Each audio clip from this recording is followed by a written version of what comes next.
Get ready to hear the truth about America on a show that's not immune to the facts with your host, Dan Bongino. A total, complete evisceration last night in the debate. Totally. Anybody trying to spin to you any nonsense that Kamala Harris looked competent last night in that debate is simply lying to you. Listen, I'm not trying to be some kind of objective guy. I think you all know I'm a strong, devout conservative, but Mike Pence absolutely annihilated and destroyed Kamala Harris last night. I got the evidence today. I'm going to show you the highlights of the Mike Pence's total destruction of Kamala Harris. There are 4 specific things that stuck out to me last night. I'm going to give you in a nutshell. I also got the interview, the long-anticipated interview in today's show with Michael Anton, the author of The Coming Coup, a topic that has the Democrats and the media so freaked out that I'm not kidding. A New York Times reporter keeps reaching out to me, desperate to get my take on what they think the Democrats' coming coup is, because they're so terrified we're exposing them. I'm not kidding. You're not going to want to miss that. Today's show brought to you by ExpressVPN. Surf the web in peace. Keep your online activity free from prying eyeballs. Get a VPN. Go to expressvpn.com/Bongino today. Welcome to the Dan Bongino Show. Day after my surgery. Some of you can see if you want to watch the video, move the microphone a bit. There's the quite long scar on my neck there. So you might be wondering why the hell we're doing a show a day later. Because I want to, and I want to thank you all. We got so many well wishes, and we got flowers at the hotel, and people were just overwhelming in their outpouring of support.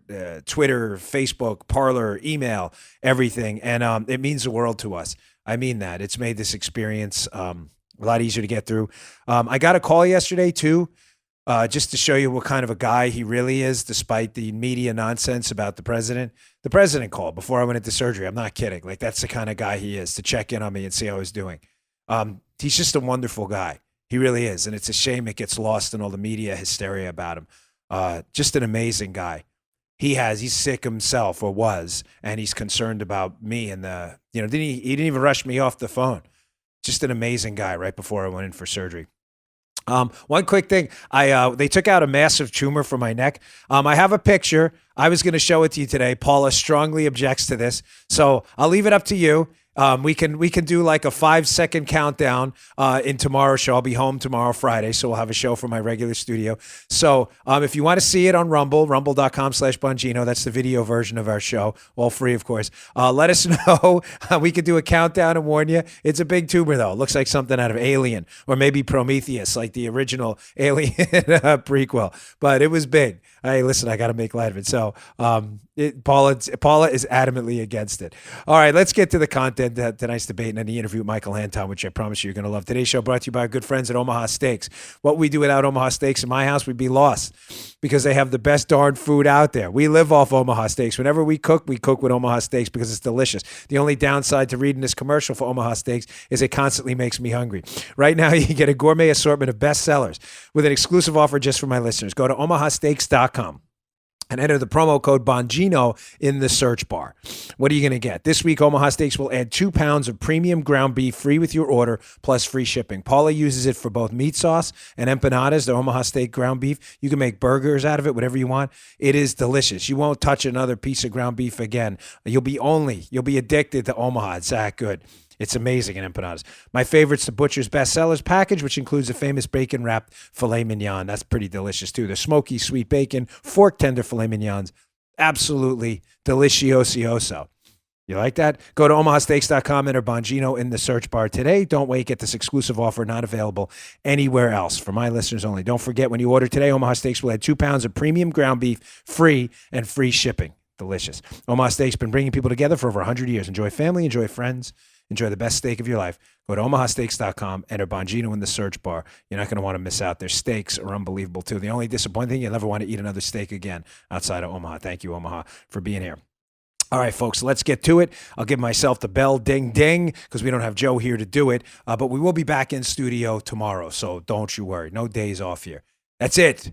It's too important of a time. So let's get to the debate last night. What a total mess for Kamala Harris. Again, I don't care what your partisan stripes are, your partisan affiliation. It was a disaster. She got crushed.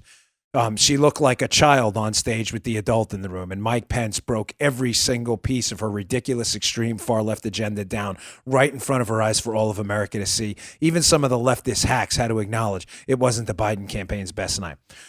Let's go to piece number one. This is Mike Pence finally calling out both the moderator here and Kamala Harris and Joe Biden about their obvious lies about fracking. Listen, ladies and gentlemen, I'm not here to tell you what to think. You're all smart people. You can figure it out on your own.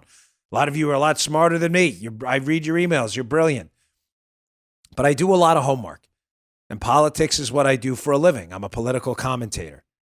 I'm not telling you how to think or who to vote for. You'll figure that out on your own. You're very smart. I'm just telling you, if you are in the hydrofracking business, fracking natural gas in Pennsylvania, the Marcellus play over in Ohio, if you are anywhere involved in fracking in Texas, in West Texas, anywhere, that Joe Biden and his campaign and Kamala Harris have already committed to stopping fracking. The fact that they've seemingly changed their mind because they think you won't notice is irrelevant. When they ran on banning fracking, and I'm absolutely convinced they will ban fracking because the radical left owns Joe Biden. Here was Mike Pence finally calling her out last night on her lies. They already said they're going to ban fracking. I'll show you the proof after this cut. Play this first. Senator Harris, you're entitled to your own opinion, but you're not entitled to your own facts.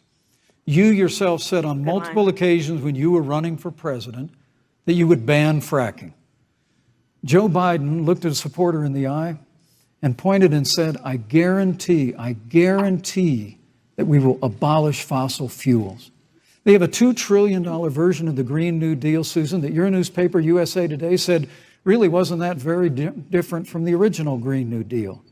More taxes, more regulation, banning fracking, abolishing fossil fuel, crushing American energy, and economic surrender to China is a prescription for economic decline. President Trump and I will keep America growing. The V-shaped recovery that's underway right now will continue with 4 more years of President Donald Trump. Listen, don't take my word for it. You don't even have to take Pence's word for it. I'm going to play a video in a second of Kamala Harris telling you she absolutely wants to ban fracking. Listen, if you're in the fracking business and you don't like your job, then yeah, vote for Harris and Biden. Is that a good way to frame it? But Paula's right next to me to my left. We're moving around. You can see the hotel. We moved around. We needed to change the scenery. Now she's to the left of me. But if you don't like, right? You don't like your job? If you're in fracking, isn't that a good way to put it, right? She's nodding in approval. Like you're a little confused about how you feeling? Well, she doesn't like when I randomly call on her in the middle of the show. It's hilarious. She doesn't want me turning my head. That's why, because of the surgery. I know I'm not supposed to, but I know I'm terrible with doctor's instructions. I should do better. Folks, if you don't like your job and you want to be fired, you want your business to go under, yes, vote for Harris Biden, who've already committed to it. You don't believe me? I've already played video. I'm not going to play it again of Joe Biden pledging to banning fracking, getting rid of fracking, saying he absolutely means it. Here's his running mate, Kamala Harris, on tape, again, swearing to a potential voter that she's going to ban fracking too. Again, don't take my word for it. Take Kamala Harris's word for it. Here you go. There's no question I'm in favor of banning fracking. So, yeah, and starting with what we can do on day one around public lands, right? And then there has to be legislation. But yes, and this is something I've taken on in California. I have a history of working on this issue. And to your point, we have to just acknowledge that the residual impact of fracking is enormous in terms of the impact on the health and safety of communities. Yeah. All right. I mean, I don't know what else to tell you, ladies and gentlemen. I mean, she said it. It's not just once. She said it repeatedly. They will commit because they're hostage to the radical left to getting rid of fracking or phasing it out. Again, their words. Don't take my word for it. Just listen to them. If you don't like fracking, you don't like cheap gasoline, you don't like cheap fossil fuels, and you want to pay more for energy, then listen, I'm just being candid. That's your candidate. Then yes, vote for Harris and Biden. If you're in the fracking business, again, you hate your job, you hate your career, and you hate your life, then yes, vote for Harris Biden. They'll get rid of your job for you. You don't even have to quit. But please don't tell me, as the media people today, that, Pence is taking her comments out of context. There is no out of context. She's crystal clear. She wants to get rid of fracking. Period. Full stop. End of story. Thank you very much. All right, moving on. Another one of the highlights from last night's debate. Again, Pence just did a phenomenal job. Did we not say, right? Didn't we cover this on the show the other day when you and I addressed it in the beginning? She doesn't want me to stop turning my neck. I got to stop. That's just instinct for me. But I said to you, don't sleep on Mike Pence. The Wall Street covered that Wall Street Journal story where everybody, oh, shucks, Mike Pence, Midwestern guy, Kamala Harris, this big city, San Francisco prosecutor. She's going to eat Pence alive. I told you. The Wall Street Journal nailed it. We discussed it yesterday on yesterday's show. Do not sleep on Mike Pence. Pence is a skilled debater, a brilliant guy, a principled guy who has been through the back and forth before. He destroyed Kamala Harris last night. Any objective observer saw it. Let's not play games. Here's highlight number 2 of last night's debate. Folks, one of the things that's really bothered me, and I feel open to say it now. I don't know if I'm supposed to or not, but I will anyway. I was invited up early to hear the vice president's plan and the president's plan about the coronavirus when it first came onto our shores. I was invited up to the White House. I heard from the vice president direct in a small room.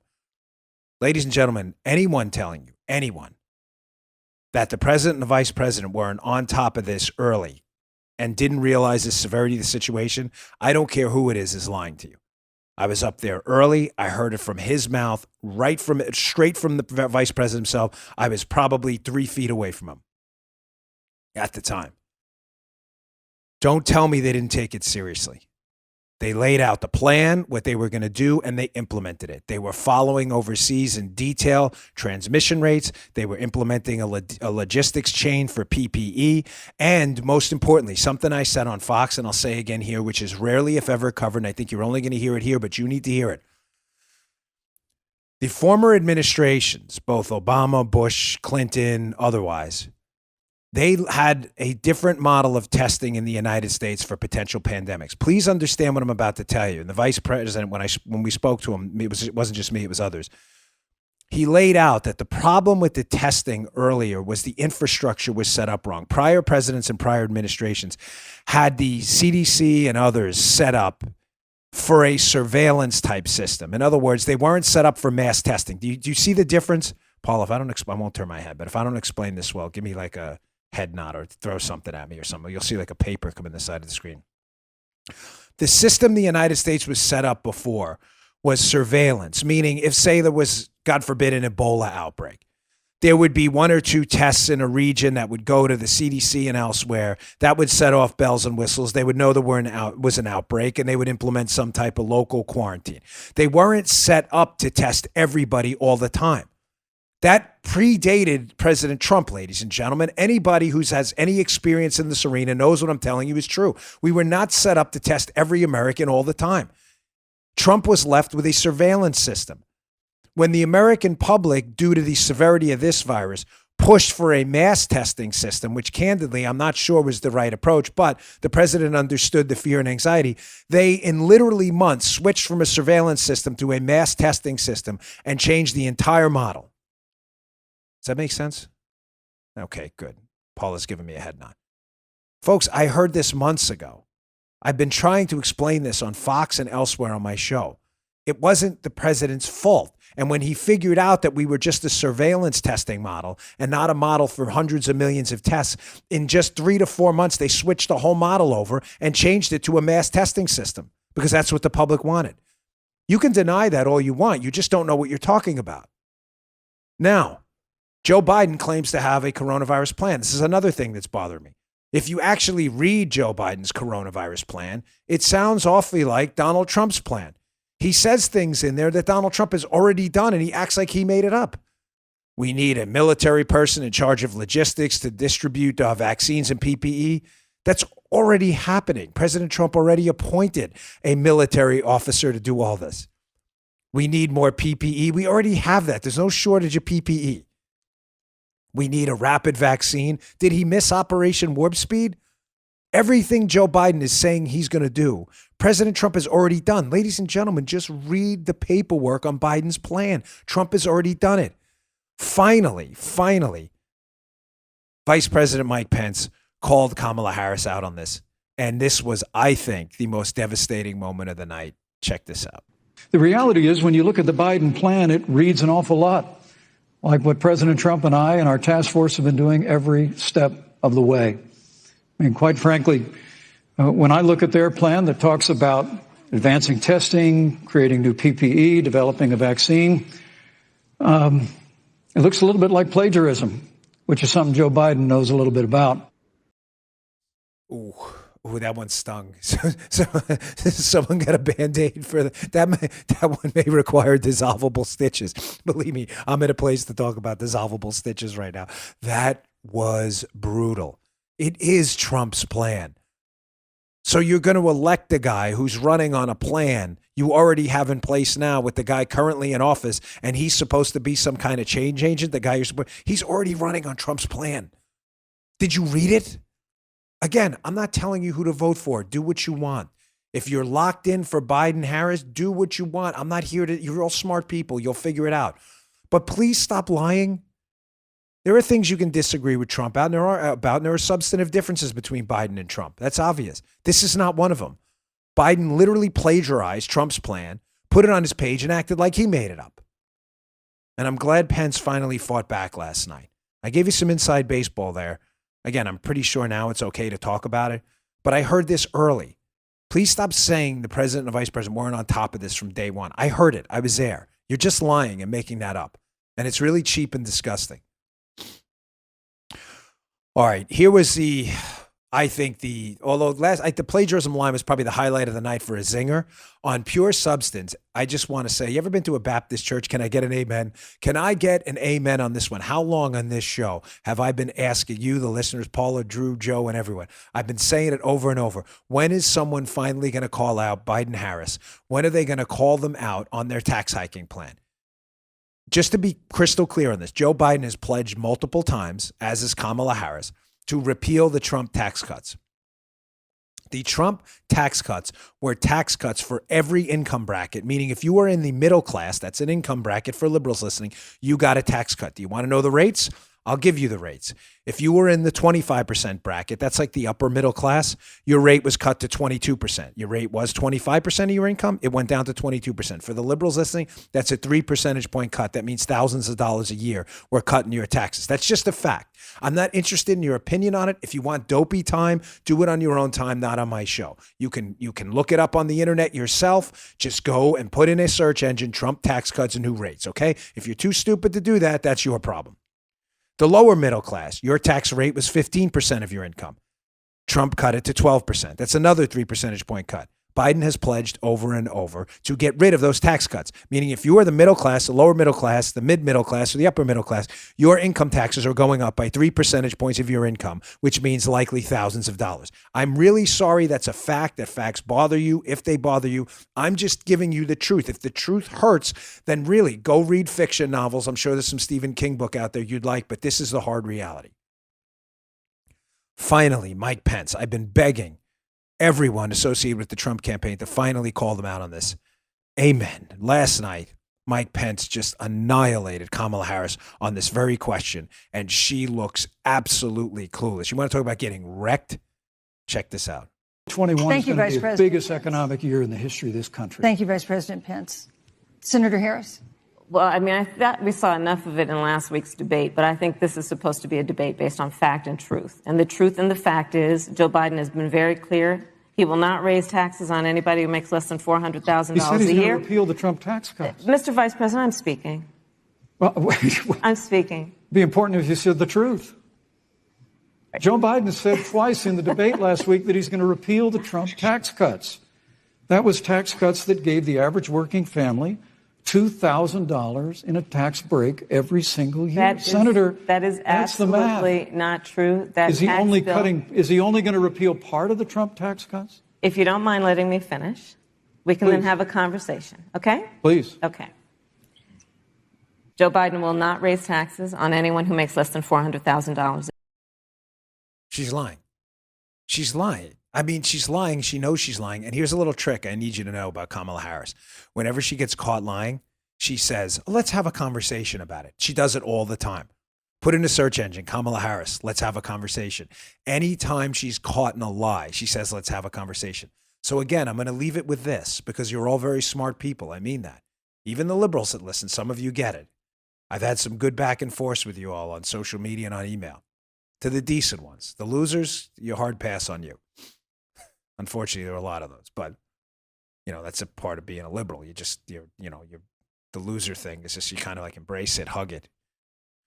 Folks, if you want your taxes to go up and you are a middle-class earner in the United States, then Biden-Harris is your ticket. If you don't want your taxes to go up, then Trump and Pence are your ticket. It's really that simple. Your taxes are going up if Biden's the president. I don't care what income bracket you're in. The Trump tax cuts will be repealed, which means your taxes are going up. It's a matter of simple mathematical certainty. Your taxes are going up a minimum of 3 percentage points.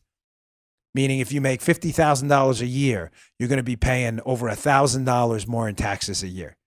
It's just a fact. If that's what you want, then yes, vote for Biden-Harris. All right. That's my debate coverage from last night. I thought those were the highlights. I wanted to make sure I got back to you. Just a couple of things before we get to the interview with Michael Anton. Don't go anywhere, folks. You're going to love this. This is the guy, so you know, who wrote the article, The Coming Coup, where we talk about the Democrats' plans post-election day for a street fight, not a legal one. The interview is stunning. Paula's not a huge fan of the interview shows. Paula loved this one. She was listening again, and she's like, this is your best interview ever. So that's coming up. You're not going to want to miss that with Michael Anton. But just a few notes before we get to that.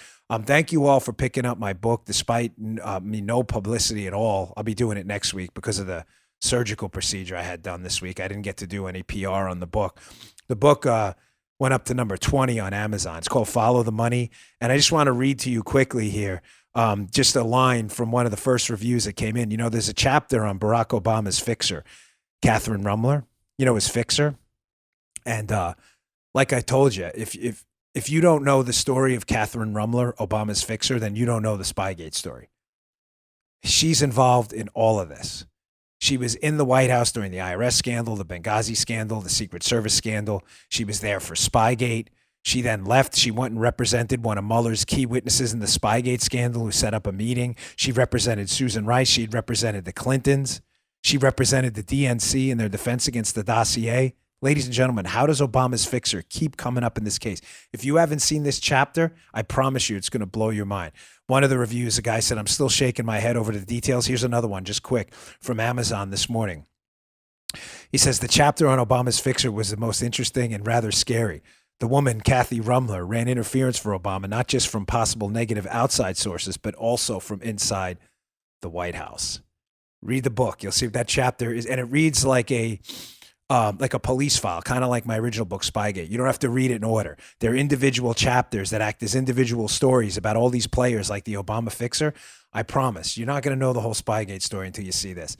It's really, I'm very proud of the book, and I appreciate you all bumping it up to 20 on Amazon. I was hoping to crack the top 10, but it's been a rough week. Maybe next week when we get a little bit more publicity. And finally, before we go, I just want to thank the doctors and the staff yesterday at Sloan Kettering.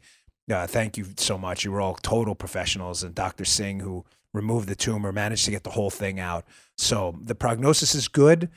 Really good. Either way, I'm optimistic. I feel great. I don't want you to think I'm just doing this because, I had nothing to do. I'm doing it because I want to be here. I feel good. If I didn't, I wouldn't do a show. You don't deserve that. But I feel great. Dr. Singh is an amazing guy. And I want to thank Dr. Steve as well. You know who you are, for helping get this all together. I mean, think about it, folks. It was just 2 weeks ago, right, that I found out I had a tumor in my neck, and it's already been removed. So I really appreciate people helping me out. It was a really, troubling moment in my life, and you all made it easy. So thank you so much. And to all the doctors, the staff, the nurses as well. And to Jean, the nurse, you probably don't watch my show, but you were so nice. I appreciate you taking care of us yesterday as well. All right, folks, don't go anywhere. I got this interview with Michael Anton. It's going to blow your mind. It may scare you a little bit. I'm sorry, but you need to be warned. All right, stay tuned. Coming up next. So, folks, I've been getting a lot of requests to have this gentleman on my show, Mr. Michael Anton. Why? Because I did a show called The Coming Coup about the Democrats' plans post-election if Donald Trump wins. It's frightening, very frightening. And I'm not trying to scare you, but as I've said repeatedly, I'm trying to warn you. Information is power. Ignorance is not bliss. Michael Anton exposed the left in his article, The Coming Coup. That show went viral. The article went viral afterwards. And I've had a clamoring from people asking me to get Mr. Michael Anton on the show to talk about his article, The Coming Coup, and what the Democrats' devastating, destructive, unnerving plans are after the election, the event Donald Trump wins. It is scary stuff, but we need to know. Today's show brought to you by ExpressVPN. Ladies and gentlemen, protect your online activity from prying eyeballs today. Get a VPN. Don't wait. Go to expressvpn.com/Bongino. Coming up soon, you know I do these intros, by the way, always. I know probably annoys you I say it so much, but after the interview, because I like to give you kind of a heads up of what the interviewee is going to say. He says some stuff about our military, what's going on with our military, the perversion of the upper ranks of our military by politicians, not them, trying to influence military leaders. That's really scary in this interview, and we need to all pay attention to. Don't miss a word of it. All right, we have a few sponsors. Appreciate your patience. Today's show brought to you by our friends at Teeter. I can't say enough about Teeter. They have an inversion table that's the best in the business. I use it twice a day. What does it do? It uses gravity in your own body weight to invert you and decompress your spine and relieve pressure on your discs, surrounding nerves, and for me, importantly, my shoulders and other joints as well, which have taken a beating. I use it twice a day. Decompressing on a Teeter inversion table for just a few minutes a day is a great addition to anyone's daily routine. It clears my head too. It's my thing, but it's just terrific. I can't recommend it enough. I use it twice a day. If you have back pain, if you haven't had back pain, you're lucky enough to avoid it. Invert every day with Teeter. Keep your back and joints feeling great, healthy, supple, loose, flexible. It decompresses my spine. It's great for my shoulders too. I've done my homework. It's the best inversion table on the market. 3 million people have put their trust in Teeter. That's a lot. They've been the best known name in inversion tables since 1981. For a limited time, you can get Teeter's new upgraded model of the inversion table, the Teeter Fit Spine, with bonus accessories, Stretch Max handles, and an easy reach ankle system, plus a free inversion program mat for the ultimate inversion experience. Teeter inversion tables have thousands of reviews on Amazon and are rated at an astonishing 4.9 stars. And with this deal, you'll get $150 off when you go to teeter.com/Dan. You also get free shipping for your returns, a 60-day money-back guarantee, so there's no risk to try it out. Remember, you can only get the new Teeter Fit Spine inversion table, plus the free inversion program mat by going to teeter.com/Dan. That's TEETER.com/Dan. Love this thing. Check it out. All right, now on to my interview with Mr. Michael Anton, author of the piece, the famous piece now, The Coming Coup. All right, extremely pleased to welcome to the show one of the most popular guests on this show ever, whether he knows it or not, because I already covered his now famous article, I might add. Famous for all the wrong reasons, that may be a fair assessment, but famous Michael Anton, lecturer at Hillsdale College, author of The Coming Coup, an article I covered on my show, which Michael went nuclear. DEFCON 700 and 422,622. People freaked out. So thanks for coming to the show. We appreciate it. Thank you. Appreciate it. I'm glad to be here. I also want to add, folks, before we get into it with Michael, about The Coming Coup. And again, we're not trying to scare you. I'm just trying to warn you. Michael has a book out. It's a must read. The Stakes. Chapter 7 is particularly good if you want to be aware of what's ahead. We'll get into this a little bit later. There it is. Check it out. The Stakes, Michael Anton. Go pick it up. This guy knows what he's talking about. So, Michael, let's get right into it. I've met you somewhere before. I don't know where I know you from, but I definitely know you. I've seen you on television, on Fox and elsewhere. Someone sent me this article, and then another person, and then another person, and I'm sitting there preparing for my show about 2 weeks ago. The article's in the American Mind. We'll put it in the show notes, folks. It's called The Coming Coup by Michael here. And the article's frightening. And I started getting some traffic from other sources of mine that this stuff you're writing about here is real, and it's something to be concerned about. Give me the gist of it, and if you could, if you could start with this meeting with these Democrat bigwigs where they came out of this with these war game scenarios and hit on that, I think my audience would really appreciate it.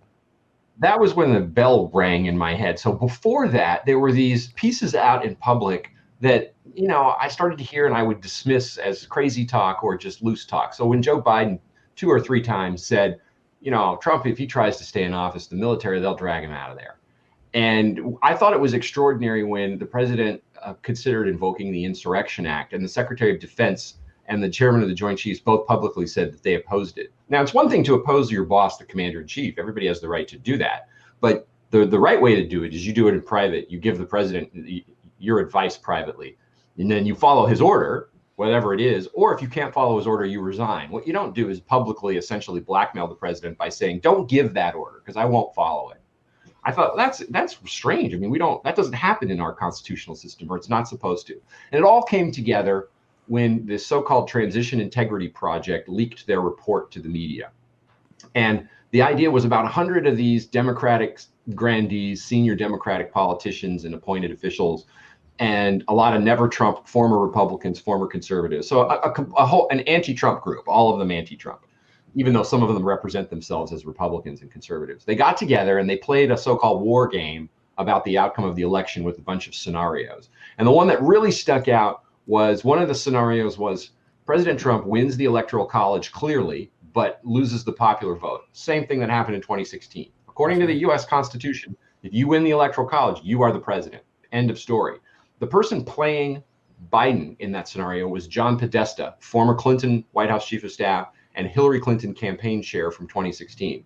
And he refused to concede the election. And his reasoning as Biden was, I don't think my voters will accept a concession, so I'm going to hang in there and I'm going to get on the phone to every Democratic governor in the country that in a state Trump won and say, don't certify Trump electors to the Electoral College. You got to send Biden people to make sure we win this.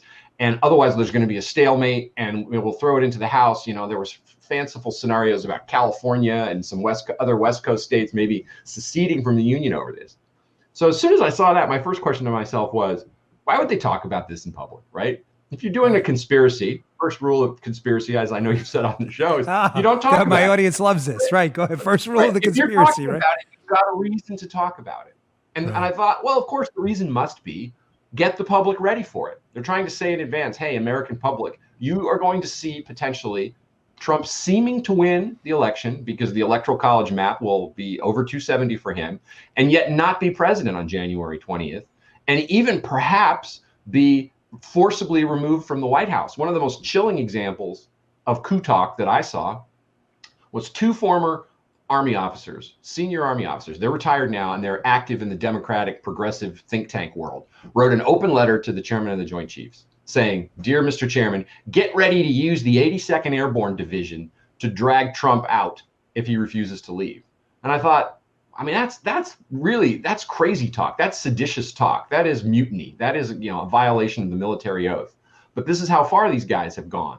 And I speculate that they're saying all this in public to get the American people ready for a scene on the TV cameras where the president's literally being let out after he seemingly won the election. And they want to be able to say to the American public, don't worry about it. You're not seeing a coup on our part. You're seeing us prevent an attempted coup on his part. And this is really his fault. So get ready. This is his fault. And all I did in writing that article was quote their own words back at them, including Hillary Clinton's infamous statement that Joe Biden should not concede under any circumstances. And for this article came out about a month ago, a little bit less than a month ago. I think it came out September 4th, the Friday before Labor Day. Yeah, I'm looking at it. For weeks, nobody talked about it. Well, the left didn't talk about it. They didn't stand up and go, this is crazy. We're not doing this. We disavow it. And then I gather it got enough traction in the last week or so that they really started to freak out and say, okay, it's time to launch a counteroffensive in which they're doubling down and saying, Trump is trying to steal the election. Trump is going to try to stay even if he loses. And this is all going to be his fault. America, get ready. He's dangerous to our democracy. I just scratch my head and say, you guys are the ones talking about removing him even if he wins the Electoral College. But this is how brazen they've gotten. It's amazing. Yeah, this isn't even a 180. This is like a 360 where you wind up back where you were. And then you find out that you exposed the conspiracy they're blaming now on you as you're standing there. I mean, right. I find this bizarre. When I mentioned your rules of the conspiracy, I said, well, rule number one of the conspiracy is, well, don't talk about the conspiracy. So you're right. Why are they talking about it? I agree. That's to soften us up with body blows. But rule number two, I said, if I'm characterizing this wrong, please let me know. Once you're exposed, just blame it on your opponent, which shockingly is what they're trying to do now. Michael, my face was on the article about your article. They took a screenshot of my show where I talked about your article, these lefty lunatics, and they were like, look at these crazy Republicans talking about a coup. We're not talking about a coup. We're talking about your coup, you...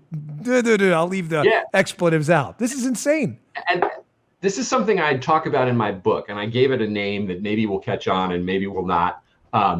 but I called it the celebration parallax, a little fancy term. And parallax is something that it's the same fact pattern. If you look at it from this angle, it looks like one thing. If you look at it from that angle, it looks like something else. So when they say we're going to use the military to drag Trump out of office, everybody says, bravo, you're protecting our democracy. When you or I say, holy cow, they're going to use the military to drive Trump out of office, they say, you guys are crazy conspiracy theorists from the fever swamps making things up. Same fact pattern. I'm quoting their words back to them. When I say it, I'm a lunatic and it isn't happening. When they say it, it's a glorious defense of American democracy. Just to be clear, and again, Michael's book, folks, is called The Stakes.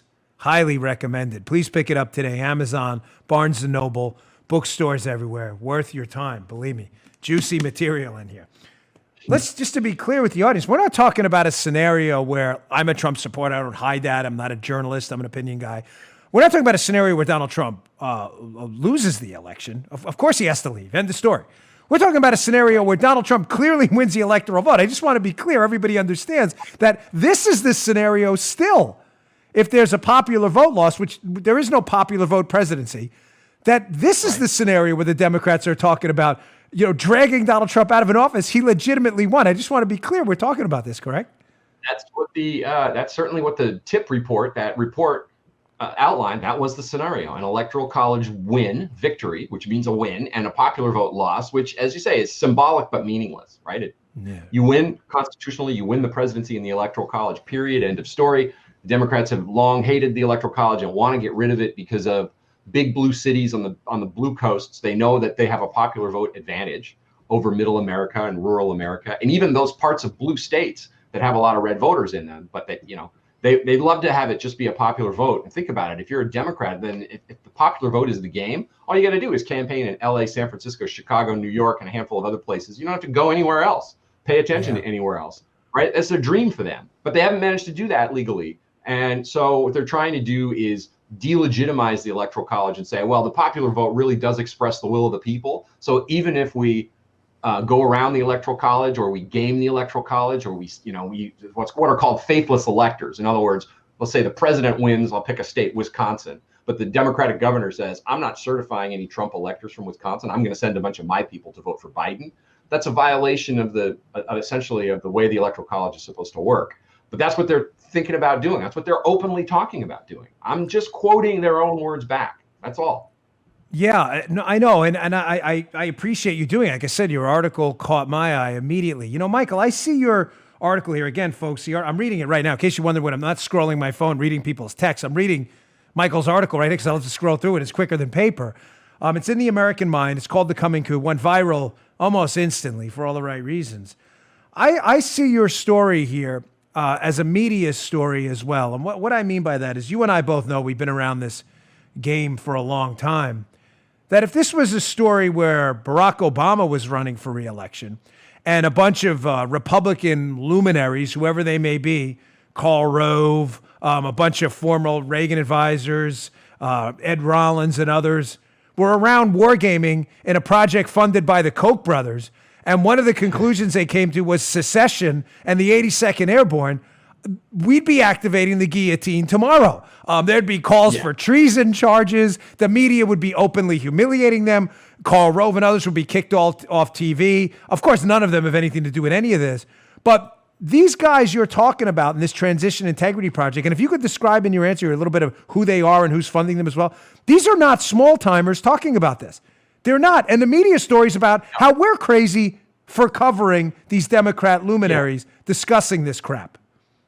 No, these are very famous senior people. Like I said, John Podesta was one of the ones there, and a lot of these these former Republicans who are there. So who's funding them? It's kind of murky. I got attacked for pointing out that George Soros is one of the funders. Nobody said you're wrong. In fact, one of the people attacking me said, well, yeah, actually, you're right. He is one of the funders, but it's just not right. You can't talk about George Soros anymore. Again, the celebration parallax. If you're on the left and you say George Soros is a champion of democracy and liberalism because of all the money he gives, that's great.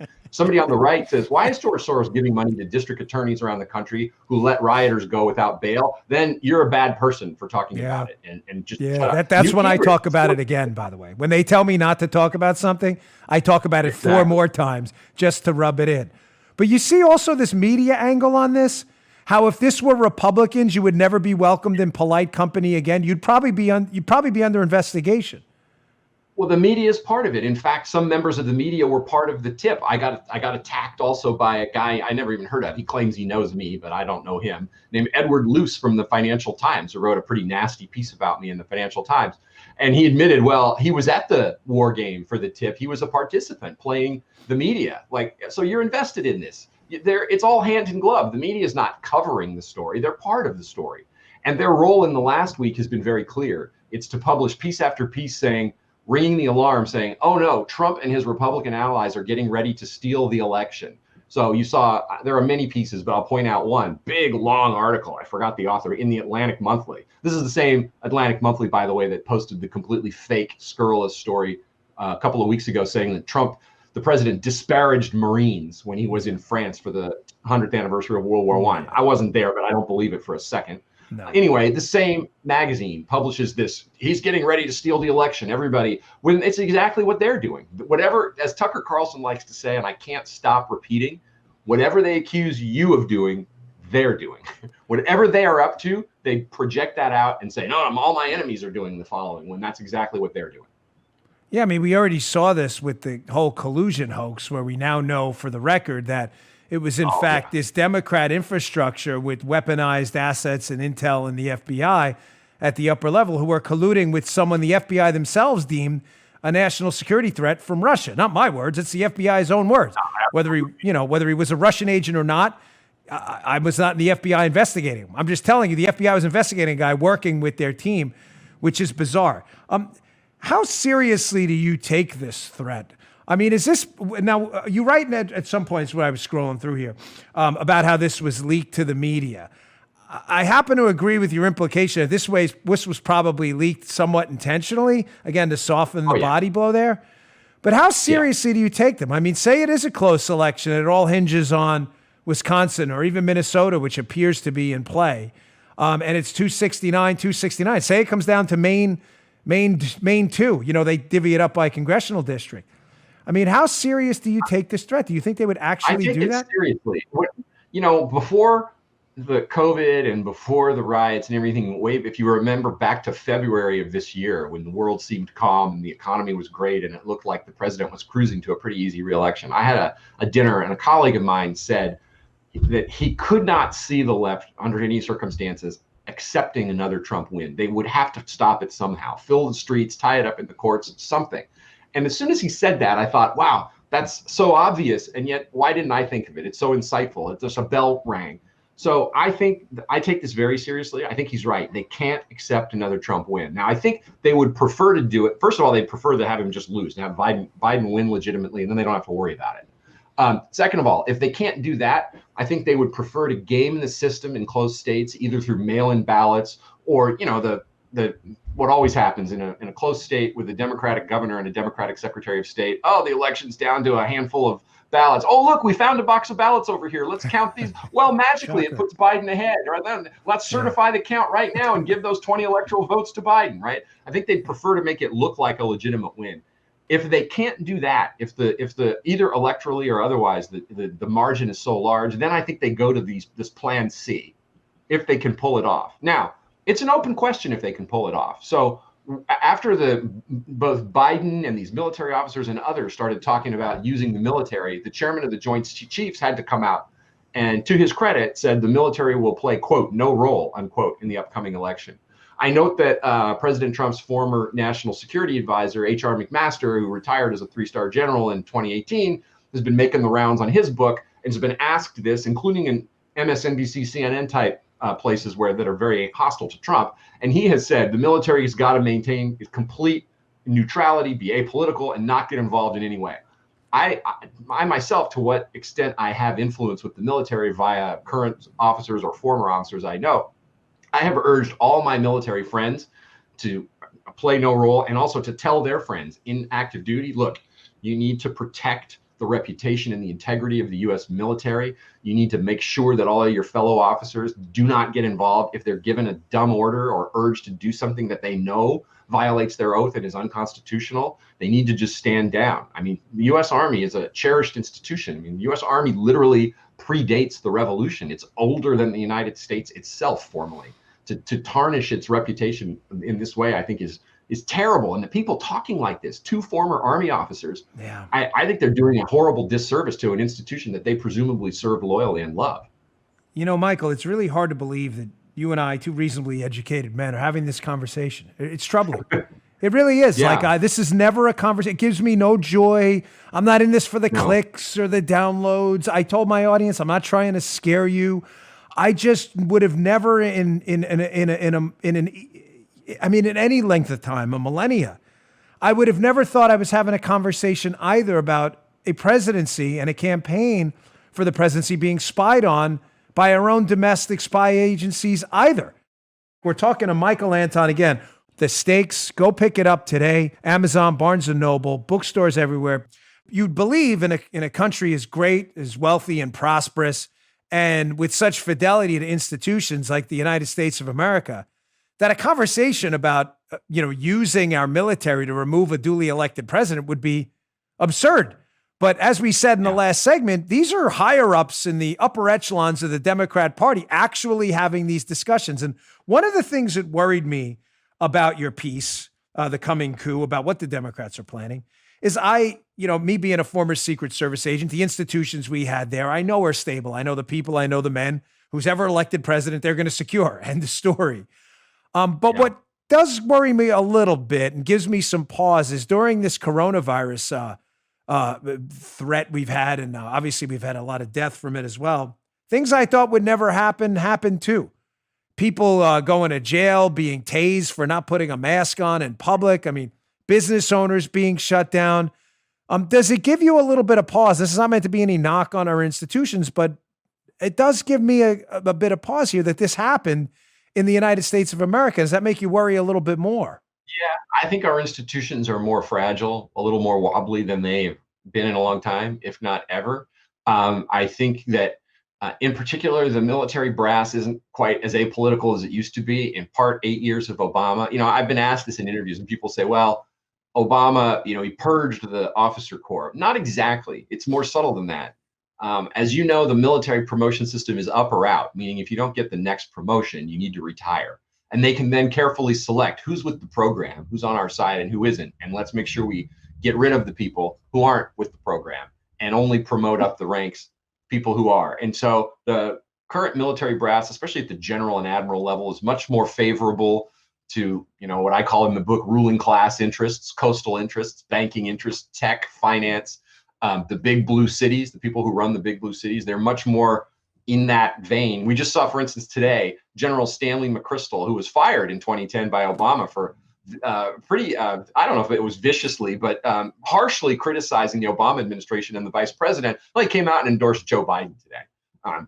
So the old days, H.R. McMaster, when I worked for him, I remember his first speech to the NSC. He said, I'm an apolitical guy. I don't even vote. I've never voted since he got into the Army. That's obviously pretty long gone. I do think, though, or at least I hope that, first of all, if there's something fishy going on in the period between the election and January 20th, Donald Trump is still the president, according to the Constitution. And the only person then who can give an order to the military is the commander in chief. And he's not going to give them an order saying, please remove me from office. Okay, that's point one. Point two, I'd like to think that if an order or if an urging comes from outside the chain of command to remove the president, and the military thinks he won or thinks, look, it's an open question right now because we still have 3 states haven't certified and we don't know who won the Electoral College. They'll just say, I'm not following it. I'm not going to do that. I know what my oath says. I know what the Constitution says. And I know what is in the best interest of my institution. So for this to work, for what some of these Democrats have talked about to work, they've got to get the military to salute and follow that order. And I'm not convinced that will happen. And let me just say one other thing. I think it's important. That I've only said this to a couple people, but I need to write it up. The fact of the matter is what the left says they fear, which is Donald Trump saying to the military, okay, I lost, but I'm giving you an order now to keep me in power, use force to keep me in power, is an impossibility on 2 levels. One is, I know the man, he's never going to give that order. If he really loses, he's going to leave office. Second thing, though, is Donald Trump, and I don't mean this as a knock on him, but what have we seen in the last 4 years? He's the president of the United States. His control over his own executive branch bureaucracy is very tenuous at best, because there's a huge resistance inside of it that doesn't like him and that doesn't want to implement his program. There is no way in hell that Donald Trump could give an order to the military saying, use force to keep me in president, even though I lost the election, and they will follow it and enforce that. There is no way. They will all mutiny if he gives them such an illegal order. Well, Michael, you almost made that point yourself in the first segment, where Donald Trump, who is the duly elected president, didn't even give an order, but mentioned invoking a perfectly constitutional Insurrection Act. And the defense secretary's already opening his mouth in public, suggesting to the commander in chief that it's not a good idea, because he's, I don't know, confused about the chain of command. I'm not, he didn't even invoke the Insurrection Act. So I think you make your own point that, of course, they're not going to let the president, if he loses, stay in office. That's just an absurdity. But this goes back to the paradox of the left. They go back and forth weekly, sometimes daily. The president's a fascist. He's a monarch in waiting. He's running an oligarchy with his little crew. They do it, and then the next day they paint him as entirely incompetent, a buffoon. No, like the book, the Bob Woodward book. He's either goes back and forth from being a moron in the press to being the most calculating, like Lex Luthor genius ever. And I think that's more a reflection of the media's own stupidity than it is anything Trump is doing. It reminds me, I was a kid in the 80s. So I witnessed Ronald Reagan's presidency from grade school through high school. And he got essentially the same criticism. Bumbling dimwit actor who's a figurehead for aides who actually run the country, and evil genius fascist tyrant. You try to have it both ways. But in addition to the Secretary of Defense, remember General Milley, who accompanied the president the day that they cleaned out Lafayette Square when these huge protests had taken over essentially right in front of the White House. And General Milley later had to apologize and say, I shouldn't have been there. I violated the apolitical nature of the military. So can you imagine General Milley taking an order from Donald Trump calling him up and saying, okay, I lost, but I decided I want to be president for 4 more years. It's time to use the military to crack down. And General Milley saying, yeah, I'll do that. It's impossible. All the retired 4-stars out there, Mattis, McChrystal, many others, have announced their opposition to Trump, and they have enormous influence within the military. They're going to be on the phone immediately telling everybody they know still in the service, don't do this. But they don't even need to do that. Nobody's going to follow an order like that. It's just, I don't know. Does the left actually believe this is a possibility, or do they put it out there for propaganda purposes? Maybe it's a combination of both, but anyone serious shouldn't believe that Trump has even a 1% chance of staying in power illegally on the backs of the military. Yeah, we're talking to Michael Anton, author of the book, The Stakes, and the terrific article, The Coming Coup, which if you haven't read yet and you listen to my show, you've made a huge mistake. You must read it. Listen, I can't give homework. I'm not the school teacher. I'm just suggesting you all need to read this. So, Michael, in your article, you talk about this Transition Integrity Project. Don't you love the names, by the way? This should be called the Transition Chaos Project, and the Promote Misinformation Project. But it's always some name like the We Love America Project, as they destroy America and teach like critical race theory and all this other anti-American stuff. My suggestion for its name should be Ensure Biden Becomes President by Any Means Necessary. Very good. I like that. I'm changing the name. So the Transition Integrity, air quotes, Project. Yeah, you were one of the first people I saw put out that they discussed in their manifesto, whatever it may be, having potentially a street fight, not a legal one, after the election. Right. Now, I put that comma / not a legal one because that's important, because, listen, a lot of people use the term street fight in all types of different ways. This courtroom's going to be a street fight. They don't really mean a street fight. Yeah. They really mean a street fight. It says a street fight, not a legal one. What exactly do you think their plans are? The Antifa, BLM type riots to create enough chaos where people are just like, I've had enough, Joe Biden's president no matter what? I think their plans is 2-track. One is there definitely will be a legal fight. I mean, we've read stories about they've assembled a huge team of lawyers, I think 600 at last count, it may be more than that now, to be suing in individual states that are close and to be suing in the federal courts to ensure a favorable victory for Joe Biden. But I think the other thing they're going to want to do, and the left is good at this, and unfortunately much better at this than the right is fill the streets with protesters. Now, my own view is that it's in their interests if all those protests are peaceful. But, the powerful visual of a packed National Mall or a packed, Times Square or something like that with a camera from above showing just a sea of people carrying signs saying, Trump must go, oust the dictator or whatever, to put massive pressure on public opinion and on our institutions and then the message will be to the president, look, this is untenable. Yeah, who cares if you won or if you think you won? The country's ungovernable to you now. No one will follow your orders and the people won't accept you. You're seen as illegitimate. So for the good of the nation, you just need to step down. I think that's what they mean by street fight. Although the events of 2020 have shown when the left fills the streets, things don't always stay peaceful. And I'm not sure the leftist leaders can control their own shock troops when they decide they want to break windows and burn things and loot. So anything can happen once the protesters are out there.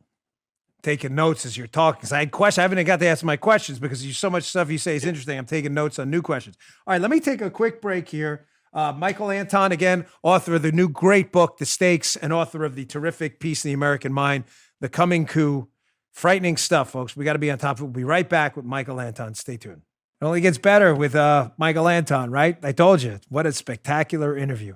Folks, we have another sponsor today. Always appreciate your patience. Great companies want to be here and talk to you. This company's Allform. What's Allform? Well, you've heard me talk about my Helix mattress. It's like sleeping on a cloud. We love it. I have great news. Helix has gone beyond the bedroom and started making sofas. They've launched a new company called Allform. They're making premium, customizable sofas and chairs shipped right to your door. You know what makes them really cool? For starters, it's the easiest way you can customize a sofa using premium materials at a fraction of the cost of traditional stores. Pick your fabric, spill, stain, and scratch resistant. Pick the sofa color, the color of the legs, the sofa size, and the shape to make sure it's perfectly fit for you and your home. They've got armchairs, love seats, all the way up to an 8-seat sectional. So there's something for everyone. We have one in my daughter's room. She loves it. You can always start small, buy more seats later on if you want your Allform sofa to grow and change with you when you move. Allform sofas are also delivered directly to your home with fast, free shipping. In the past, if you wanted to order a sofa, it could take weeks, sometimes months to arrive. And you need someone to come and assemble it in your home. The great Paulita assembled ours in 15 minutes. Allform takes just a few days to arrive in the mail, 3 to 7 days. You can assemble it by yourself in just a few minutes, no tools even needed. We have an Allform sofa. Paula set it up, no problem. If you want to get a sofa and you don't want to go to the store, it sounds a little risky, no worries. You get 100 days to decide if you want to keep your Allform sofa. That's right, more than 3 months. If you don't love it, they'll pick it up for free and give you a full refund. They also have a forever warranty, literally forever. To find your perfect sofa, check out allform.com/Dan.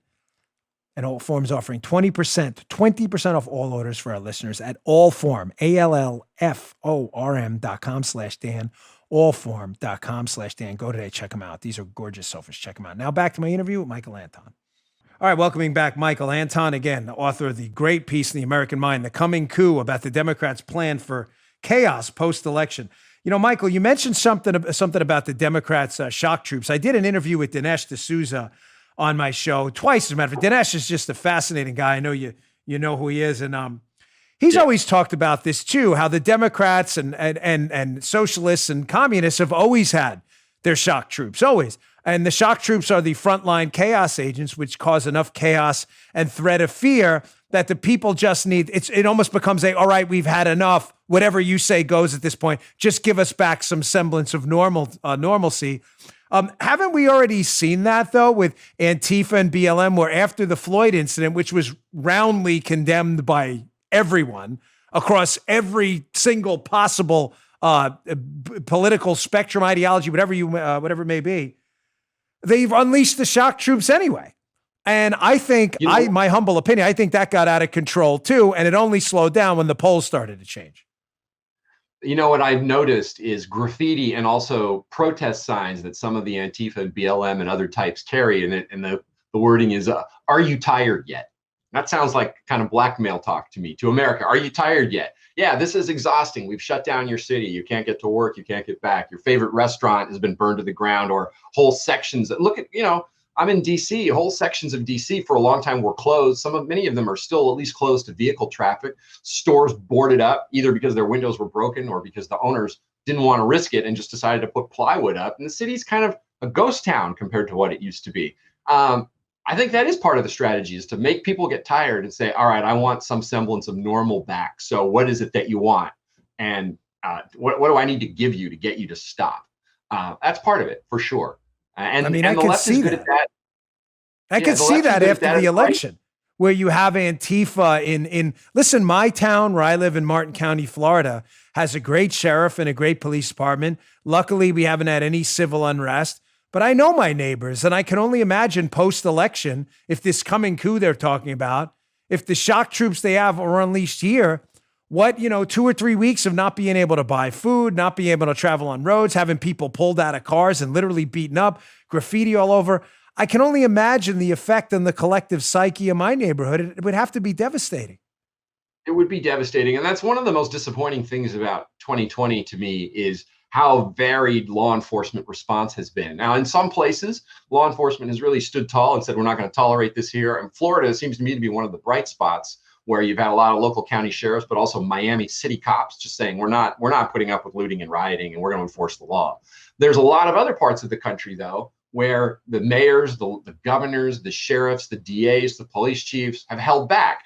I think some of that's deliberate, and some of it is police chiefs thinking, if my mayor is not going to support me, how can I risk my officers' lives going in to enforce the law? And then officers could get injured, get harmed, or end up being charged with crimes by DAs who are out of control. That's the worst thing about 2020 is people defending themselves, defending their property in a lot of parts of America, them getting arrested and getting the book thrown at them. I mean, we've seen the McCloskeys, Kyle Rittenhouse, and I can't remember the guy's name, Jake, somebody, I think this was in Louisville, who was attacked in his own business and his father was attacked, defended himself. The local DA investigated and said, I'm not going to charge this guy. This was clearly self-defense. So the feds swoop in and charge him.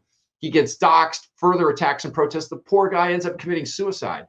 The law enforcement really needs to step up here and do its job, which is to promote law and order, not attack people, arrest people, harass people for exercising their lawful, constitutional, and natural right to self-defense. Michael, once your piece, the Coming Coup, went viral, I saw a number of other people catch on, and some of them have been writing about this, and I think you just kind of nailed the essence of what the Democrats are planning post-election. Maybe that's why your piece got as much attention. It was really well written. I mean, I read it 3 or 4 times before I covered it on my show, but I saw a number of people afterwards cite your work, and one of them I saw, I believe, was in Revolver. I'm not really sure, but it mentioned something I found fascinating, how the tactics being used now by people like in the Transition Integrity Project, in that group, Stanley McChrystal, who you mentioned before, former military officer. He's got a group that he's advising called Defeat Disinfo. Again, another group, Defeat Disinfo. It actually should be called Promote Disinfo. But one of the core takeaways from their piece was it's frightening how these military and intel tactics we've used overseas to foment revolutions, color revolutions overseas, resemble quite nicely the same tactics being used here to attack Donald Trump. Get the media on your side, claim the leader's illegitimate, point out incessant character flaws, paint his opponent as put him at the top of the totem pole of moral integrity, street violence, street chaos, get the military on your side. I mean, kind of sounds like what's happening now, right? It's very similar. It sounds like when you mentioned Revolver, they've covered this specifically, I think, with greater depth than anybody, how the similarities between this and a color revolution in Eastern Europe and in the former states that used to be part of the Soviet Union have been unfolding. If people have asked me, I think, what's the specific difference between a color revolution and a coup? The best answer I can come up with is a color revolution is when you can get it done, get the leader ousted without recourse to the military. The military either doesn't, just stands down, but it doesn't actively, it may be on your side, it may be neutral, but it doesn't do anything. And a coup, more strictly, is when, force is required and the military as an institution has to get involved. The reason I use the word coup in my piece is because the people talking about it were openly talking about using the military, including former military officers themselves, were openly talking about using the military. So you want to call me a crazy conspiracy theorist? You guys are the ones talking like this. It isn't me. Michael, you've been at this game longer than I have, but having become as my podcast audience guru, you put a target on your back, and that's okay. I don't like it, but it's okay. It's part of the business. I've got a lot of experience with this. When I had a source early on tell me almost 4 years ago now in a Dallas hotel room that Spygate was real, I laughed him off. Me being a former federal agent, I thought, sir, that's the dumbest thing I have ever. It's not possible. There are too many guardrails. I gaffed it off.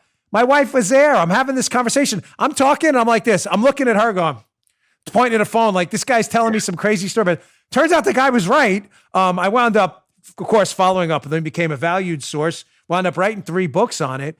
And this is the left's tactic.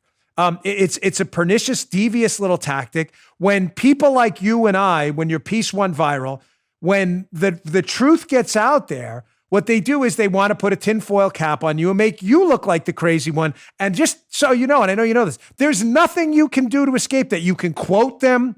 You can take videos of them saying it. The story will always be about you. I think you're figuring that out now, right? Yeah, no, and their dominance, their overwhelming dominance of the mainstream media, cable news, the nightly news, the newspapers, and social media means that the message, I mean, thank God we have venues like you, Fox News, and many others to get the message out. But we got to admit that these channels are a minority of the bandwidth that's pumping out a message. I just mentioned now, because why not? I even got a death threat out of this from a guy from a co-chairman and co-founder of the Tip. It was a veiled death threat. He compared me to some Nazi who got shot by firing squad in 1945 for having written articles I covered it on my show. Don't worry, I took care of him. So, Nils, I just want everybody to know Nils Gilman of the Berggruen Institute, and his tweet is still up there. So, and he says, well, totally fair game. I'm not calling for violence. I just think the guy's a scumbag. And he got all these people to come out. All these blue checkmark big names came out and defended Nils and even said, Anton, you should apologize to him. I find that incredibly brazen. The guy tweets a death threat about me, and I'm supposed to say sorry to him. I mean, that's no. I wasn't going to let that happen. I know you weren't either. You're a pretty tough guy. Parler, remember that show? We found out about this tweet. Someone sent it to us. The next day, I savaged that son of a whatever. But no, I wasn't going to let that happen. And again, just my experience. I'm playing fake tough guy. Listen, it stinks to get attacked. I know it. I'm on the receiving end of it all the time, all day, all the time. The only way to fight back is to just fight back viciously. That's it. I mean, it's the only, if you don't, they just do it again. And I found with me, I've even been told by some people, oh, maybe dial it down. No, thanks. I'm not doing that. I'm really sorry. You're going to attack me and my character because I exposed you and turned out to be right in the Spygate thing. You exposed possibly one of the most threatening aspects of this upcoming election and warned people about it using their own words, and then they're attacking you. It's absurd. Let me take a quick break. Again, we're talking to Michael Anton, author of the terrific book. Again, got it right here. There's the cover, folks. You can check it out. An American flag burning on the cover there, sadly, right at the front, because we're in a lot of trouble. His book, The Stakes, is about literally the stakes of what's coming up in this upcoming election. We're going to talk a bit about his book after this break, and I want you to check out his article as well. Very important piece, The Coming Coup in the American Mind. We'll be right back. All right, our final sponsor of the day, our good friends at We the People Holsters. Listen, this COVID time has been really rough, ladies and gentlemen. It's been a warning for us. These last few weeks, these last few months have reminded us, sadly, of the importance of being able to defend yourself, defend your home, and defend your family. But you can't do that if you're not properly trained, and you certainly can't do it without the proper equipment as well. That's why you need to be properly trained and carry the best equipment. And the best equipment that I use and recommend are We the People holsters. Starting at just $39, We the People holsters are custom designed to fit your firearm perfectly. This is not one of those generic one-size-fits-all in the waistband holsters where your weapon's not secure, it's falling all over the place, that's really uncomfortable. That's not what this is. These are custom designed to fit precision to your firearm, perfectly made right here in the USA. They have thousands of options to choose from. You've seen mine. I have the actual We the People Constitution holster. They have printed holsters. Their designs are amazing. And they have a proprietary clip design that allows you to easily adjust the cant and the ride of the holster so it fits comfortably and securely inside the waistband at all times. Now's the time to support American companies. Go to wethepeopleholsters.com/Dan. Get yours today. Every holster ships free and comes with a lifetime guarantee. Get an additional $10 off using offer code Dan. Satisfaction's guaranteed. You're going to love it. If it's not the perfect fit, it will be. Send it back for a total refund. wethepeopleholsters.com/Dan. wethepeopleholsters.com/Dan. Use promo code Dan for an extra $10 off. Now back to the final segment with a terrific guest, our friend Michael Anton. All right, welcoming back Michael Anton, again, author of the upcoming book, The Stakes. Michael, so I want to make sure we get this in. I have a couple more questions about the Coming Coup article, but your book, The Stakes, America at the Point of No Return. Tell me about it. What inspired you to write it? What's your warning in it? And what does it say about this upcoming election? In part, what inspired me to write it is being born and raised in California, being on my mother's side anyway, a fifth generation Californian. So going back all the way to the 19th century, my family's been there, and seeing what's happened to it as it's become a deep blue Democratic one-party state where the left rules without opposition and can do whatever it wants. And the popular image of California is the sparkling coasts and the great, Yosemite Valley and the forests and all the wonderful natural beauty and the man-made amenities like the Golden Gate Bridge and Disneyland and the beaches. And that's what people think when Hollywood, Silicon Valley, people think that's California. That is California, but it's a fraction of California. The real California has become a dystopia for the middle class. The infrastructure is crumbling. Home prices are through the roof, and wages are low. So the worst of all possible worlds. And people are fleeing in droves.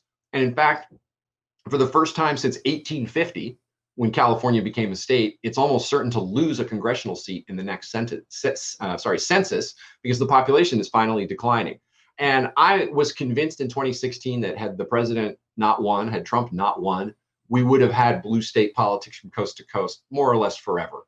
And I'm more convinced than ever that if we lose in 2020, that will happen. And I'm joined by a lot of people who now endorse this thesis and say, yeah, again, it's one of those things. If you're a Democrat, you go, emerging Democratic majority. This is great. We'll never lose again. But if I say it, they say, conspiracy theory. This guy's a nut. He's he believes in the great replacement and all of this stuff, even though they say it. Well, the more immigrants we have, the more democratic a state becomes, and immigration is the key to tipping America blue forever. So, I think the president needs to get immigration under control for a lot of reasons, not least of which is national security, raising wages, tightening up the labor market, raising wages, especially in the bottom half of the economic ladder, right? Bankers' wages aren't impacted by immigration, although Silicon Valley wages are by high-end programs like the H-1Bs that undercut wages of coders and programmers in California and throughout the industry. But so I just think if the president loses, we will see, first of all, we already know the Democrats have been threatening to do. And here's another example of that celebration parallax. They go out and say, we're going to add DC and Puerto Rico, we're going to pack the court, and we're going to get rid of the filibuster. And when the Republicans say, so you're going to add DC and Puerto Rico, pack the court, and the filibuster, they point at us and go, you crazy right-wing conspiracy fear mongers, right? I'm just saying, you guys told us you're going to do this. All we're doing is quoting your own words back to you. They want to do those things, but they don't want to alarm people about it in advance. So when we talk about it, they have to shout at us. Whereas when they talk about it, they're just doing it to get their own base fired up. But I think they will at least attempt to do all that. And I think it could mean a USA that looks like New York or California, where the Republican Party exists but doesn't matter, can't win elections, can't really exercise power. And so the last break on blue power in the country is gone, and they get to implement their program in full. I'm an eternal optimist. I know it doesn't seem as I can be dour at times, but I believe these things come in cycles, both micro and macro. But again, like John Maynard Keynes, who I generally revile, but he did have that expression, which is in the long run, we're all dead. If we're in the middle of a macro and that macro is on a trendward down for freedom, it doesn't mean much to you if it turns around after you're dead.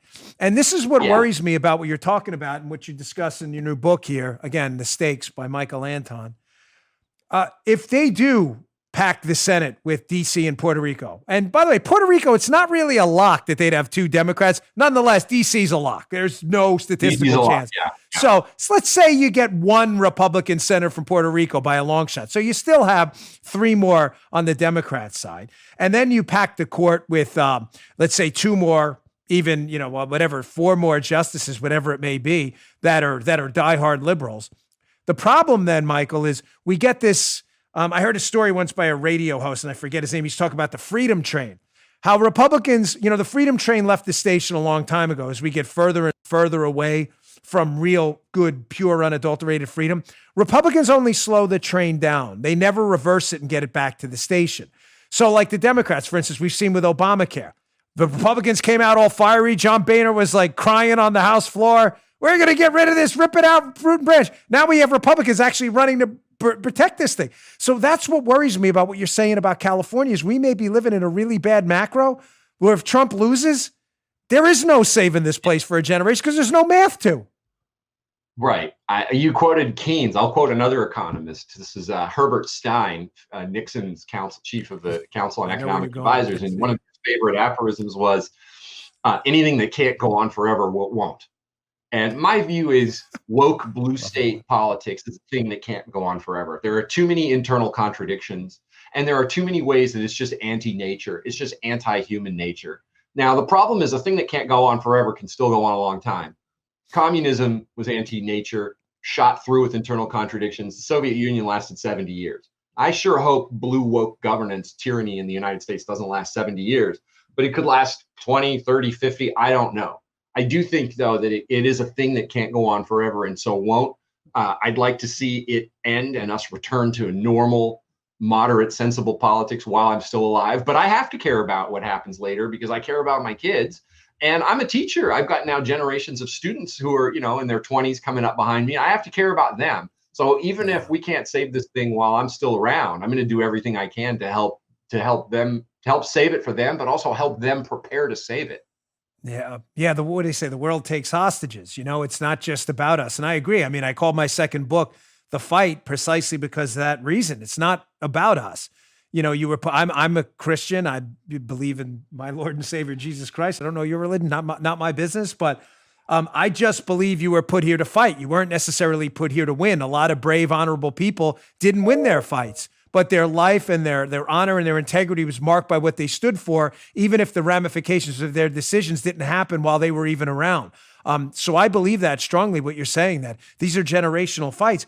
But what worries me is what you said, that really dumb ideas can persist for a really long time. I mean, you saw it in New York. I grew up in New York with the Ed Koch, David Dinkins era. Michael, I was on the other coast from you. I mean, I can't tell you a major city, one of the world's great cities, decay. It's fast. When you watched it happening in front of you, you couldn't believe it was happening. Graffiti trains, shell game folks everywhere in Times Square, hookers, prostitutes, drugs, car break-ins every night, 2 or 3 on a block. The cops wouldn't even take police reports sometimes for car break-ins. It was considered just like, hey, they only stole your car. And I find this stuff can get really, really bad for literally decades, but it only changes when the elites start to see it hit them. Because the elites are the ones that control the messaging, academia, and the media. And once their kid gets mugged, God forbid, their car gets stolen for the 4th or 5th time, they're the ones that get on the news and say, hey, Mayor Dinkins, this city really sucks right now. You better fix something. I did grow up in California, but I've been going to New York since I was a little kid and have lived there twice. I lived there in the last part of the last year of the Dinkins administration in '93, which wasn't New York's worst, but it was still grubby and grimy. It was, I think, it's starting to come back, but and then I lived there for 2 years. I worked for Rudy Giuliani when he was mayor. I worked in City Hall. I sort of saw the city at its best when it had recovered. To me, one of the most depressing things about 2020 is, New York started to go bad, I think, in the early to mid 60s, and especially under John Lindsay, was probably the worst mayor before de Blasio the city had ever had. And it took 30 years to recover from that. And it recovered almost fully and completely. And it was a spectacular place in so many ways. And I just feel terrible that the city gave back all that progress in 2 months this year. And it's not. I didn't know you worked for Giuliani. This is a surprise on the show live. How long did you work for him? 2 years. So you know as good as anyone what he did. And Michael, listen, this is great. I didn't intend this to go in this direction, but we're going to take it anyway because this is really terrific. So for those of you who grew up in New York, and obviously Michael having worked there, the city was a hellhole. To describe it as a nightmare, as it being generous to nightmares. Rudy Giuliani runs against David Dinkins. He loses the first time, right? Runs the second time, wins by a sliver. Doesn't win by a lot. Yeah. Slides by, even factoring in the voter fraud, right? And then runs for re-election after he institutes sound anti-crime policies, finally some sane economics in New York, and he wins over Ruth Messenger in a landslide of historic proportions as a Republican, which says to me that when people can bypass the elite cultural machine and see for themselves what a good, solid, liberty-oriented Republican can do to fix a bad area, they'll vote even overwhelming the bad media coverage. But then what happens? Things get good again. the culture takes back over, and you go right back to Bill de Blasio. Right. Yeah, Rudy was reelected by, I think, with 60% of the vote. I mean, an unbelievable Absurd. number. Now, hard to imagine that happening again, certainly for a Republican law and order candidate. And then his legacy was effectively preserved by Mike Bloomberg for 12 years and 3 terms. In part, certainly the crime, law and order legacy was preserved by Mike Bloomberg, and there are other ways that Bloomberg was different. But, de Blasio is just a relic from another era. It's like he learned the wrong lesson on everything. One of the lessons from the Giuliani success was you got to prosecute the small crimes. You can't let public order, turnstile jumping, graffiti, the squeegee guys, all of that stuff. If you let that happen, you let larger disorder grow from it. And so he tried to keep a lid on everything. And de Blasio comes in and says, I'm not going to do that anymore. Very similar stuff is going on the West Coast. So you mentioned property crime. San Francisco right now is the highest property crime rate in the nation. And I actually I was there a few years ago. I go a lot because I'm from there and I visit constantly. And I was there and I had a car break-in and I called the SFPD and they kind of laughed. They're like, well, we'll take a report, but we're not sending anybody to see you. What do you think? And, they basically said, don't call us again because there will be no follow-up and whatever was stolen, you're not getting back.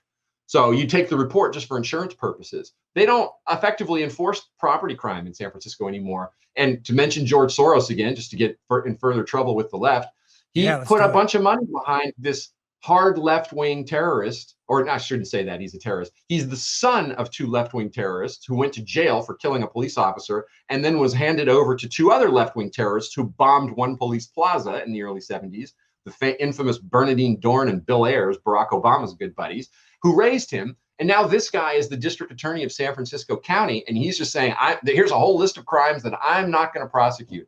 And San Francisco has become a dystopian hellhole that might actually even be worse than New York in the Dinkins era was, with the big exception is there aren't a lot of murders because of the crack epidemic then isn't raging now. But quality of life in San Francisco, property crime, the kinds of things you see on the streets, the open drug use, literally feces everywhere on the streets in San Francisco. That is worse than anyone has ever seen it in living memory.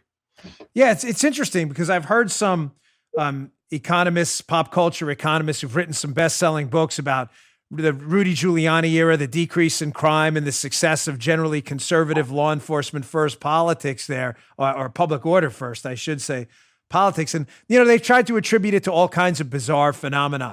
Yeah. But the hard reality is, having been a police officer and worked in the Giuliani era, the solution was rather simple. Giuliani was just the first one to implement it.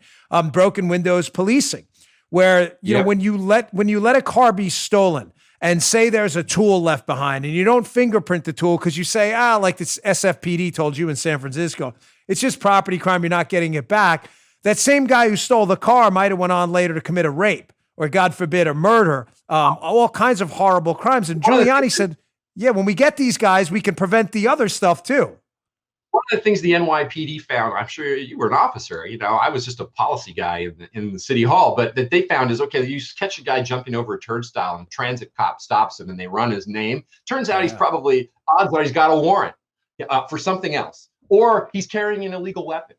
And, you get a gun off the street that way. They're all these things are connected. They're not harmless because the people who do them are more likely than not to be not harmless, right? And so broken windows policing, which originates from an article of all things I trashed the Atlantic Monthly earlier in talking to you. I'm going to praise it now, but of the Atlantic Monthly of long ago in 1982, published an article by James Q. Wilson and George Kelling called Broken Windows. That's where the idea comes from. And they laid this out.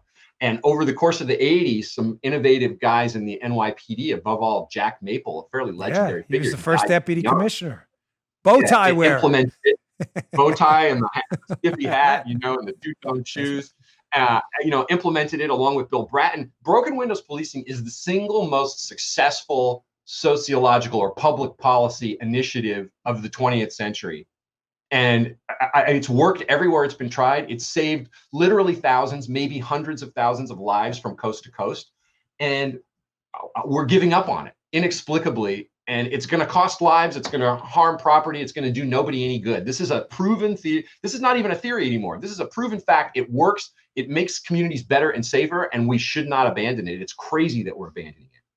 So, Michael, I'll wrap here on your book because, again, folks, I just want to strongly encourage you to read Michael's article and the book. The article's in the American Mind. It's called The Coming Coup by Michael Anton, Anton. Covered it on my show. You regular viewers have heard about it now 4 or 5 times. It really is it's a lighthouse in the fog. You need to look. You need to be able to make your way back to shore through all this fog we're hearing right now. And this article will kind of beam you in on what's going on. But his book here, again, called The Stakes by Michael Anton, it's a warning about what's ahead. Give me kind of your worst case scenario first, and then we'll end on a good note there. Your worst case scenario, let's game it out. Joe Biden, God forbid, wins this, which would be a disaster. We lose the Senate. Not only we lose, but we lose in states we thought we'd hold. Joni Ernst, Cory Gardner in Colorado. Let's say they get close to even a filibuster-proof majority, which I don't think matters because they're going to dump the filibuster anyway. And let's say their House majority grows, 10 more seats. They're kind of peaked out a little bit, but let's say 10 more seats. I mean, what do you see policy-wise as some of the worst things we'll see? I mean, tax hikes, just a tax on police. I don't want to put words in your mouth. What do you see? Yeah, tax hikes, certainly, although that may be the least of our problems. I think they'll go back to this horrible Obama policy called affirmatively furthering fair housing, which was trying to eliminate single family. Explain what that is just quickly, because everybody on my show is fascinated by it. But it's basically an attack on the suburbs. Is to say, look, if you're a successful suburban town with single family zoning and high home prices and good schools and stuff like that, you're privileged. And what we need to do is get rid of that zoning and start moving populations around. We want to take people out of the cities and move them into mixed use housing with you. And so, look, I think people should have the right to live where they want to live, but that includes having the right to live in a single family house in a single family neighborhood if you want to. They want to make that effectively illegal and do, in a sense, population transfers. The guy to read on this is Stanley Kurtz, who's written the most about it. National Review.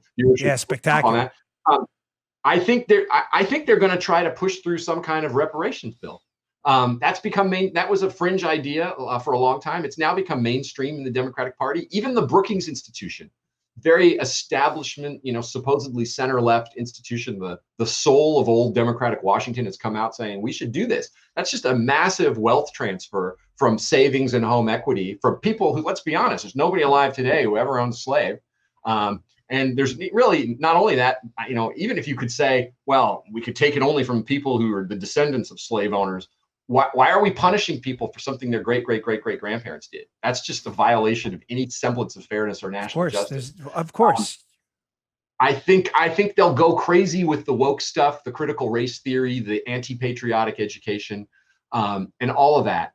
And I just think that what they will also try to do is essentially federalize everything, right? So the idea that there are states and the states can do that, the states have their jurisdiction and realm and the feds have theirs, will be, well, no, states, the feds, we know what morality is. We know what morality requires. If you don't live up to our standards, we'll either cut federal aid to you or we'll impose other punitive measures because we want to enforce uniformity across the entire country. So they're going to be going after red states and saying, you need to get in line with the progressive cutting edge of California, New York, and Massachusetts. And if you don't, we're going to use punitive measures to make sure that you do. I think we're going to see a lot lot.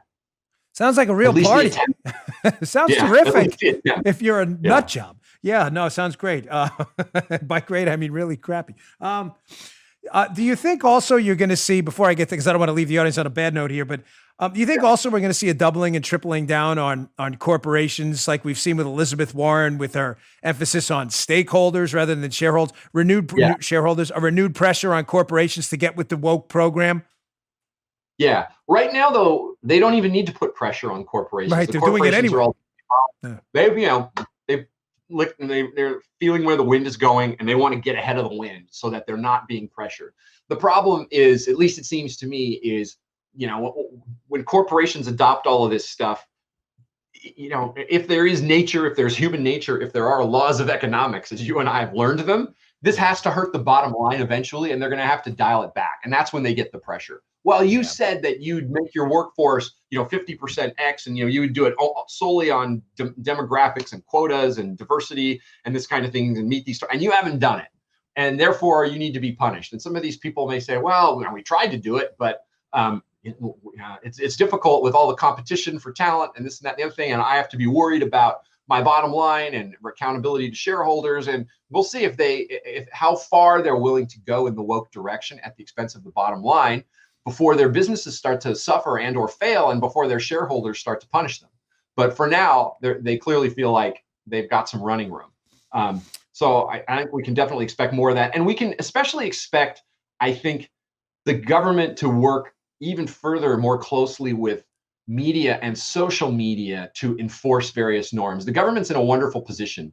The blue left doesn't like the First Amendment and wants to restrict speech and censor people, deplatform people, but they don't have the legal power to do it. So they outsource it to Google and Twitter and other technology platforms who are private companies and say, well, First Amendment doesn't apply to a private platform. And the government loves that. And they work closely in many ways with these companies. And I think you'll see more of that. I think you could see speech severely restricted. I think you will see speech severely restricted in a coming blue, we're seeing it now. Blue.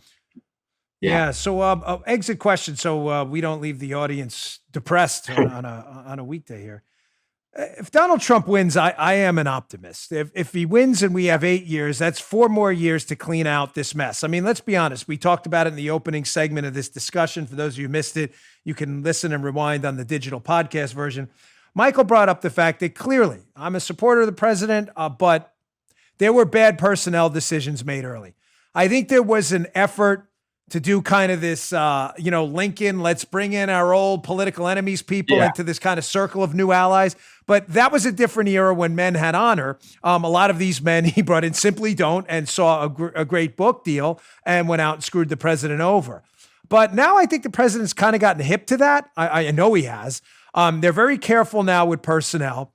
I think with 4 more years, you could get a nice roto-rooter job on the deep state. And I'm not saying we're going to turn this whole freedom train around, but I think the president could do real damage to the cancerous components of our excellent country and their government, which has some warts on it, we could get rid of. I think even a flawless 8 years of Trump was never going to fix all the problems because they're too many and too deep. We definitely need another 4. I think you're absolutely right that he can accomplish a lot in another 4. Both as president, but also what I think he needs to do in his second term is build a new consensus within the Republican Party around his platform, around his trade platform, his immigration platform, his national security platform, his individual liberty, law, and order platform, so that we really need is not just 4 more years of Trump, but then a generation or more of Trumpists behind him in Congress, in the Senate, in state houses, as governors, and hopefully as future presidents. And that, to me, is the most important thing that we need out of the next 4 years, is to build that kind of nationalist, populist, patriotic, pro-middle class, pro-worker, pro-American economy, not pro-American economy, pro the numbers, because the old Republicans would say, well, we're pro-economy. Look, the GDP is up and the stock market's up. Well, all the gains are going to Manhattan and Palo Alto, but hey, the numbers are up, right? No, we need to share the gains widely from coast to coast, all throughout the middle, the north, south, the southeast, the southwest, everywhere. And if we have a Republican Party that's committed to that agenda, then we have a fighting chance over a generation to rebuild what we need to rebuild, which was never going to happen in 8 years. 8 years is just necessary to lay the foundation. Which is a perfect ending, because that's actually the subject of Michael's book. Again, The Stakes. There it is, folks, right there. By Michael Anton. I was honored to get a copy here. It is a terrific book. So much meat and potatoes in here, a lot to get through. Pick it up on Amazon, Barnes & Noble, again, bookstores everywhere. Don't forget to read Michael's piece. It is an eye-opener. I'm telling you, if you're stuck out there in the fog and you want to know what's coming, it is a lighthouse of reason, and it exposes what we need to see. It's called The Coming Coup in the American Mind. Be warned. Read the piece. Michael, thanks so much for your time. This interview was a real pleasure. Hope to have you back sometime. I'd come anytime. Thanks a lot. You just heard Dan Bongino.